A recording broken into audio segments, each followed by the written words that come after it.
presidential debates than anyone else, says, if it becomes about the moderator, then you failed miserably, and I do agree with that. But yes, sir, the gentleman there with the baseball hat. This great shift to a televisual debate is something that we've seen in America. The archetypal example is Kennedy-Nixon, where sweat on a forelip can change the course of history. It seems that the X Factor, that kind of thing, is a language that the British public now understands, which is essentially native. To what extent did the broadcasters take that into account, and to what extent did the politicians think that there might be some great advantage to be played? But Adam Bolton, did these debates become X Factor? There was an X Factor element to the first one because of David Clegg bursting on the... sorry, David Clegg. Yeah, that's what we call him now, David Clegg. I'm in the spirit of coalition, politics. Because, but the other two did not show that. I don't think they were the X Factor at all.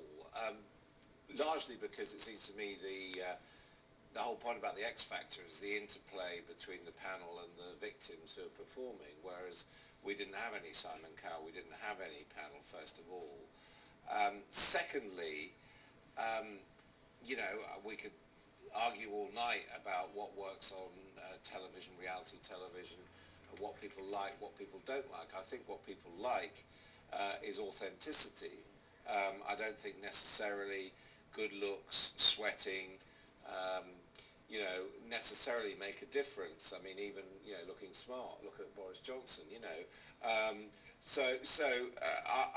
I feel that what the debates did was give people a absolutely unprecedented chance to assess the people who want to be Prime Minister on policy, on performance. Sure, an aspect of, I don't like his squint may have come into it, but the notion that the debates debased it to a simple X Factor, I really think is a delusion. When you step back from it and you say it was 4.5 hours of policy discussion, addressing for 10 minutes at a time 24 major policy questions that were facing the future of the country, that was, in some senses, a very old-fashioned form of proper political debate. I don't think there was much X-Factor-ness about it. But the most important aspect of that, which has nothing to do with X Factor whatsoever, is that the last 4 minutes, we were allowed up to 4 minutes thereabouts, was once they'd done answer, answer, answer, rebuttal, rebuttal, rebuttal, they were then arguing, they were butting in with each other. And that isn't three people sitting saying, sing to me for 3 minutes and I'll tell you whether you were good, bad or indifferent. It's me watching as one of X million people, seeing whether you can better him or he can better him on a particular subject matter, and hearing the points and countering them.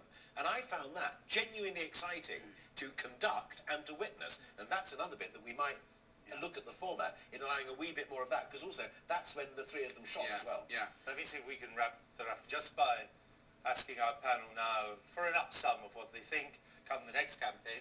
We'll have debates. What should we do differently next time? And I'll just go around the panel. Peter. Not a lot. It'd be interesting to have a debate between two people in the same government, of course, as well. Very interesting indeed.